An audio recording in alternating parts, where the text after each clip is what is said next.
What's up guys, it's me, way too Chezzy, and today I'm here on ChatGPT.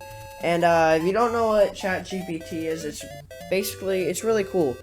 It's this AI thing, and you can tell it stuff, you can make it write you songs, you can make it write you an essay or a story. There's a lot of things you could do with it. But today, I'm going to be using it to retell Doors. The Doors gameplay, the Doors story, whatever.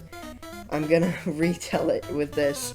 So, yeah, I've already used this a lot. It's really cool. I just deleted all these things because it looked pretty messy, so I just deleted all the chats. So, like, let's say, let's Among Us. See, it shows all of that. All of it. Tells me what Among Us is. Nice. Yeah, and it even gives it a little name. So if I want to do another thing, new chat.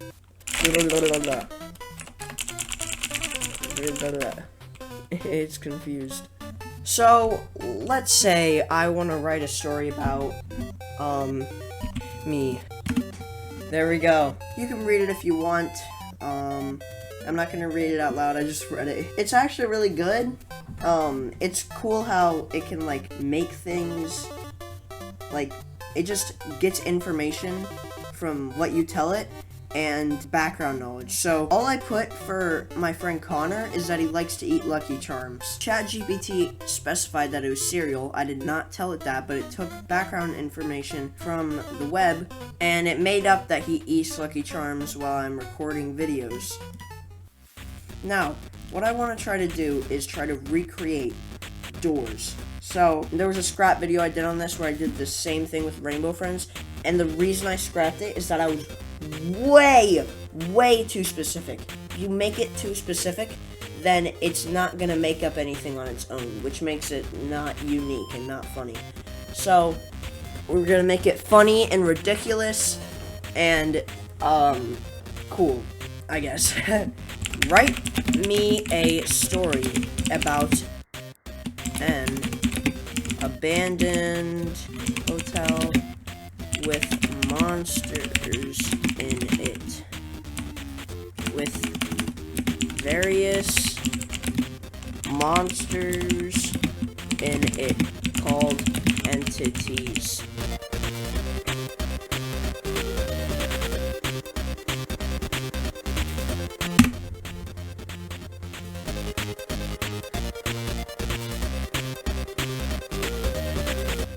Alright, is it done? Chezzy had always been the adventurous type, and when he heard about the abandoned hotel on the outskirts of town, he knew he had to explore it. He gathered his friends Kirby, Kade, Sylas, and Connor, and they snuck in through a broken window. See, it's cool how it adds little details like that you don't specify. The hotel was eerily quiet, and the musty smell of neglect filled their nostrils. As they wandered through the empty halls, they suddenly heard a loud noise coming from down the hall. They all froze in fear, not knowing what could be making that sound. Then, a shadowy figure darted past them, knocking Kirby to the ground. The figure moved with lightning-fast speed, and the group quickly realized that it was one of the entities. They had heard stories about the entities that lived in the hotel, but they never thought they were real. This is so cool. I don't know why I'm this excited. I just think it's really cool that just robots made this. Quick, hide, Chezzy yelled, shoving the others into a nearby closet. They huddled together, their hearts pounding, as they heard the entity growling outside the door. They stayed in the closet until they were sure the coast was clear. As they cautiously made their way through the hotel, they encountered the other entities. One tried to trap them with obstacles, while another lurked in the darkness, waiting to pounce. The most terrifying entity was the one that relied on its acute hearing to hunt its prey. The group was split up, and each one had to face one of the entities alone.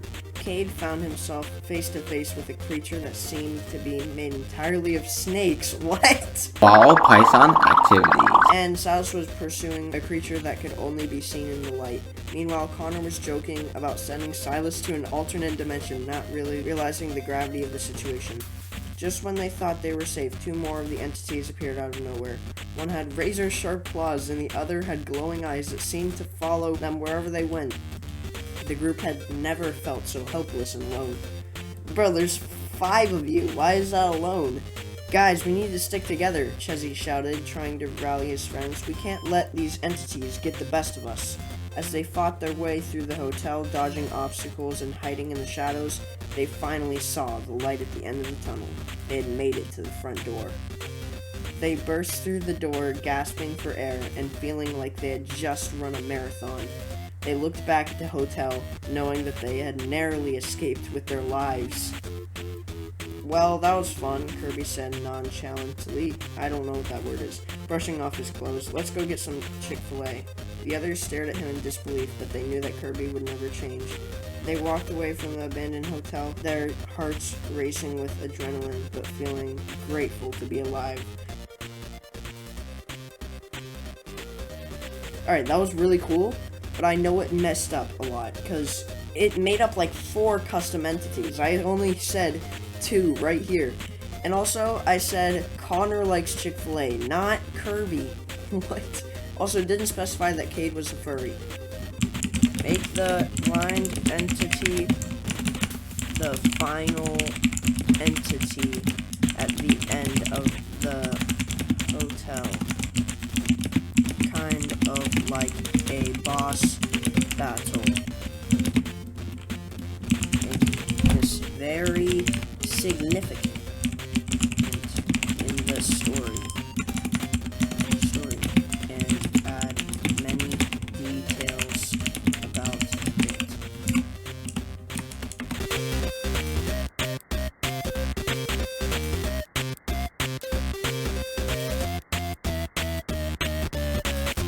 Alright, so I noticed that it's not completely remastering this one. I can already see by the beginning, but it's kind of like continuing off halfway through. I guess it kind of leaves off like right after this paragraph. So just act like that all of this just didn't happen. So, as the group of teenagers made their way through the abandoned hotel, they knew they were getting closer to the end. They had faced numerous entities and had narrowly escaped with their lives, but they had one final challenge ahead of them, the blind entity. They had heard rumors about the blind entity that it had extremely well-developed hearing and could sense the slightest movement. The thought of facing it made their blood run cold. Chezzy, Kirby, Kade, Sylas, and Connor huddled together, trying to come up with a plan. We have to be extra quiet, Chezzy whispered. If we make any noise, it'll find us. They crept down the hallway, their footsteps barely making a sound. They could hear the blind entity moving around somewhere in the darkness, its breaths shallow and ragged. So dramatic. Suddenly, Kade stepped on a loose floorboard, and the entity turned its head in their direction. Quick, shine your flashlight over there, Sylas shouted, pointing in the opposite direction. The entity turned its head again, its attention diverted. The group breathed a collective sigh of relief. They continued down the hallway, taking extra care to avoid any creaky floorboards or loose objects. Just when they thought they couldn't go any further, they saw a faint light in the distance. It was the exit, just a few more steps away, but the blind entity was between them and freedom. We'll have to distract it, Kirby said, looking around frantically. Connor, do you have any Chick-fil-A left? Connor rummaged through his backpack, pulling out a half-eaten chicken sandwich. This is all I have left, he said, holding it out to Kirby. Kirby took the sandwich and threw it as far as he could, hoping it would distract the blind entity, and it worked. The entity charged towards the sandwich, its claws tearing into the stale bread. Run, Chezzy yelled, grabbing Sylas and pulling him towards the exit. The group sprinted towards the light, their hearts pounding with fear. As they burst through the exit, they collapsed onto the ground, gasping for air. They looked back at the abandoned hotel, feeling grateful to be alive. Well, that was a close one, Kade said, grinning from ear to ear. I've never felt so alive.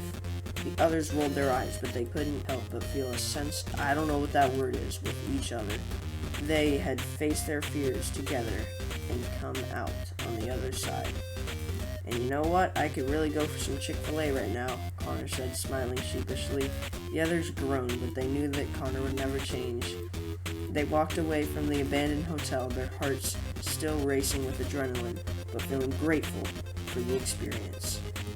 In the end, the abandoned hotel had become a rite of passage for the group of teenagers, a story they would tell for years to come, and they knew that no matter where life took them, they would always have each other to rely on. That's so wholesome at the end. Well done, ChatGPT. It's really creative too, because it makes up that Connor used the chicken sandwich. It's really cool.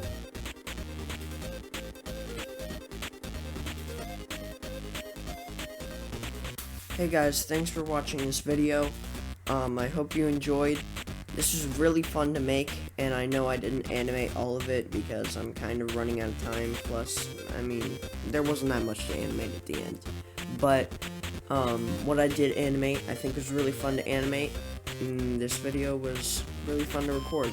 This is the first time I've ever used my editing software to animate anything, and obviously it's like joke animation. You can tell that I'm not like actually putting any effort into it, although this video did take a long time.